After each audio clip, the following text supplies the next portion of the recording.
Good morning. Couple of questions.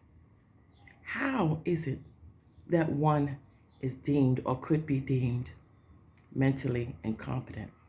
How is it that one or someone could be deemed not with it or not right when it comes to mental stability?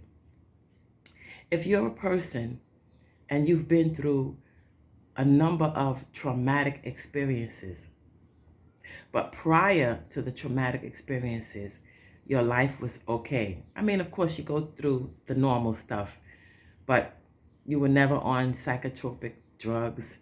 You were never in a mental institute. You were never in counseling, for a number of years. But these things just happened. And then all of a sudden you're labeled. All of a sudden you're categorized. All of a sudden you're stigmatized. How is it that you can go from being a viable, productive citizen in society, and then all of a sudden you are now mentally ill, mentally unstable, mentally challenged, quote unquote, a participant? How? Well, let me suggest to you that life is life. And within life, as human beings, there are all kinds of elements, all kinds of just ingredients in life that equate to what a person's view would be of you. Not just a person, but people in society. Society has their norms, right? And then we as individuals have our own norms. But the thing is, there is also a middle. There's a middle ground where society, that's everybody or the people at large, okay? And then we as individuals have our own, like I said, our own norms. But the middle is, why is it that sometimes society can't grasp or take hold to the fact that we are all uniquely different and how we handle situations and circumstances are going to be different? But we don't want to have respect for that. So society will just go, oh, she's retarded. Oh, she's been mentally ill all of her life. Oh, she has to have someone as her payee.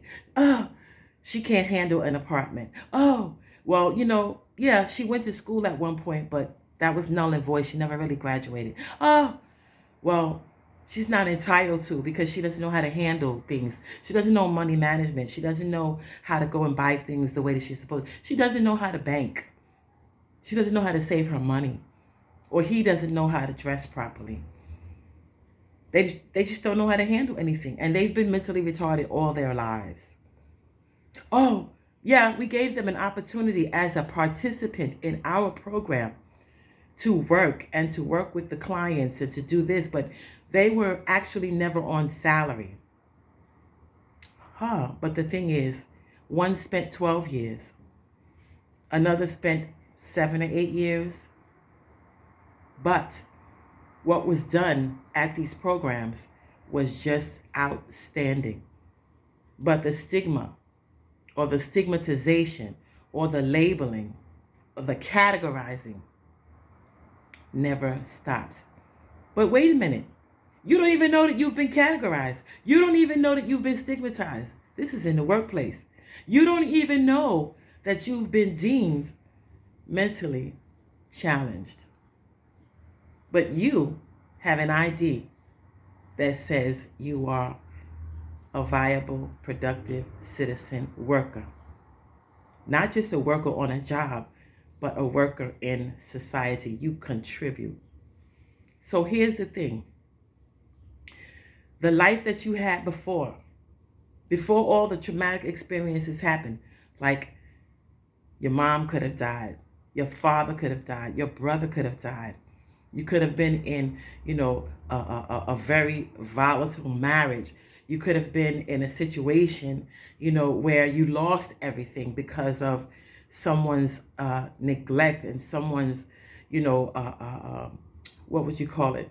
Manipulation. There's so many different arenas that there are in life and in society that could cause someone to have traumatic experience, that takes you from a mode, if you will, of stability into, if you will, instability in some fashions.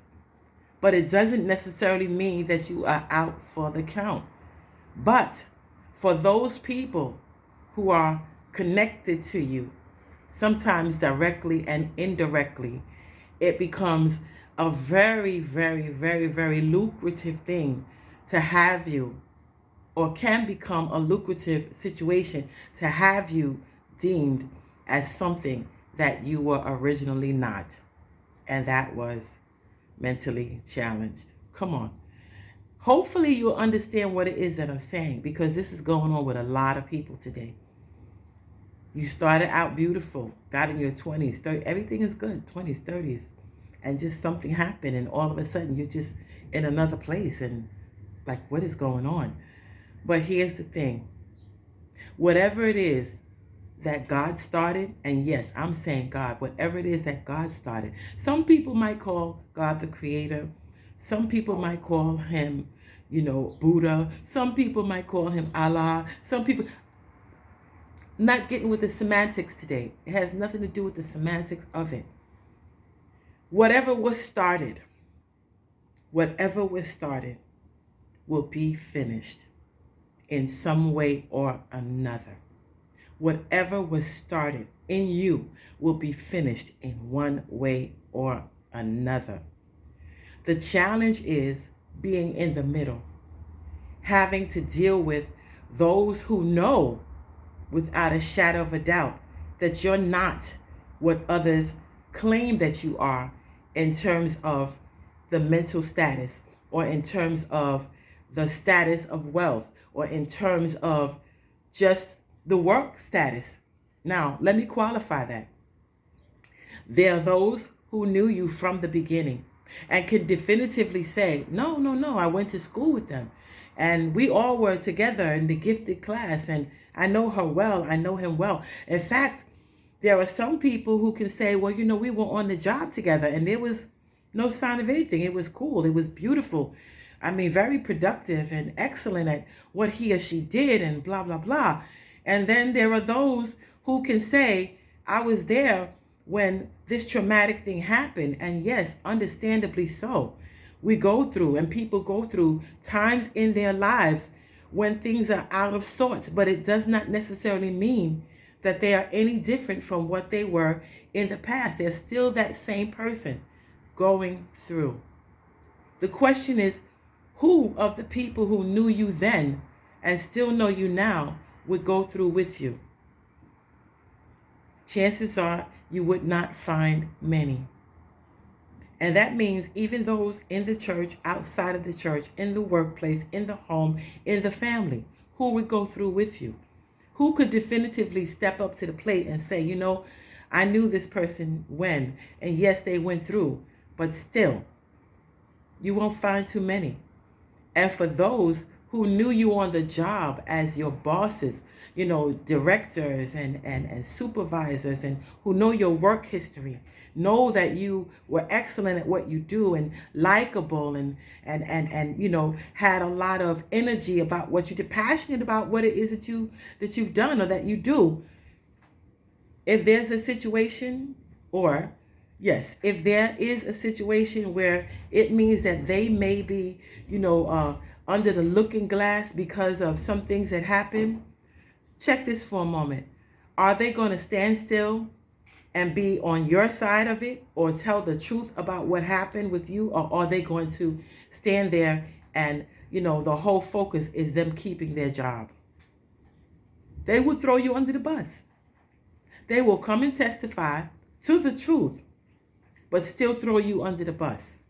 They would do that because it looks like one thing, but then in actuality, there's another thing that's being portrayed. So what am I talking about? You started out beautiful. Everything was wonderful.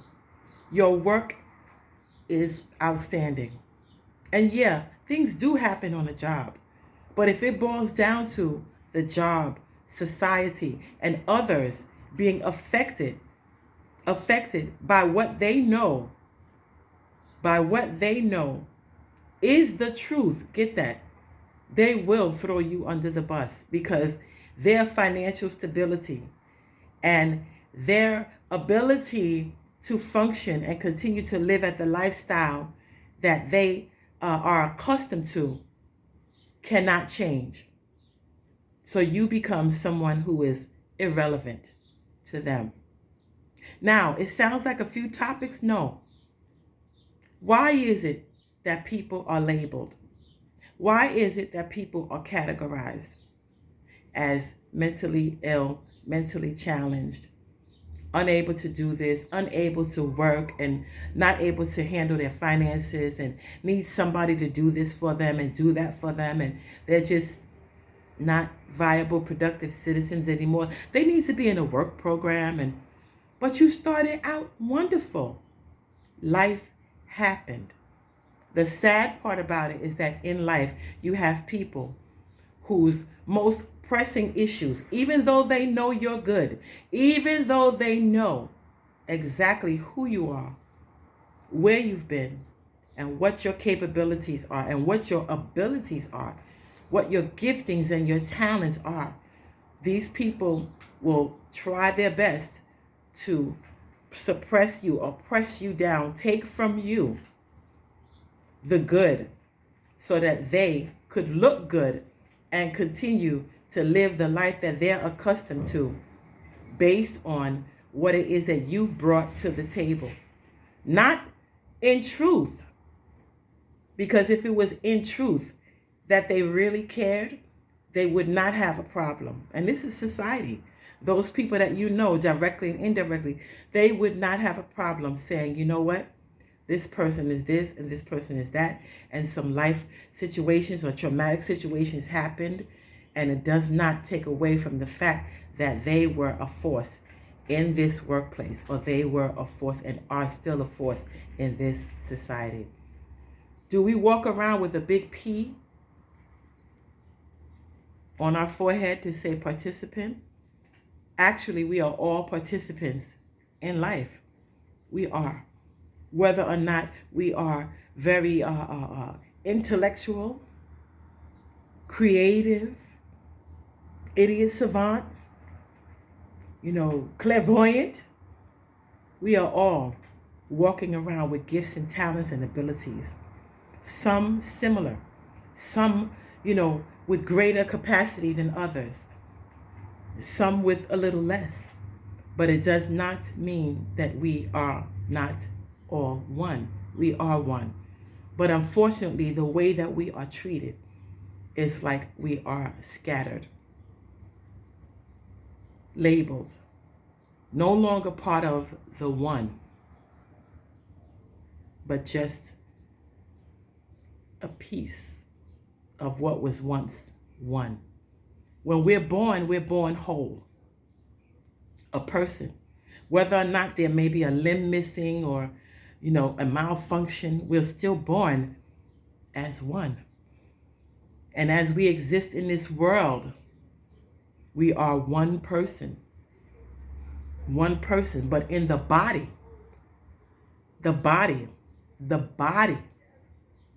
of people, the body of humanity, we are still all one. So when you want to categorize, when you want to label, when you want to make a spectacle of, when you want to scandalize, when you want to bring down, when you want to belittle, when you want to hurt, when you want to rob, when you want to steal, when you want to take away, especially take away what someone worked hard at to amass or to gain. Remember, you are part of the one. But when society as a whole does that to each other, whether it's 1, 2, 3, 4, or 5 people involved, you're still doing it to the one, and that is all of us, because all of us are affected. All of us are affected in one way or another. So you know what? You got to think. Think about what it is that you do.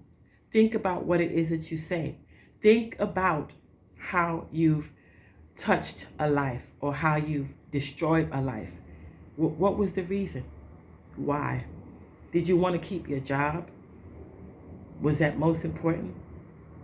Or did you want to be truthful?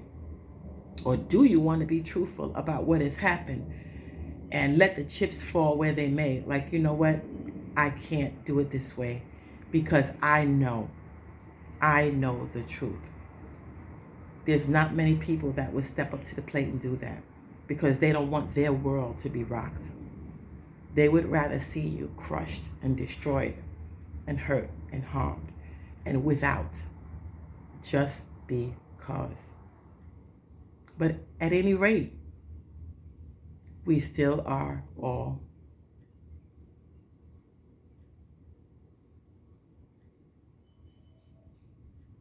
one. This is Elise, signing out.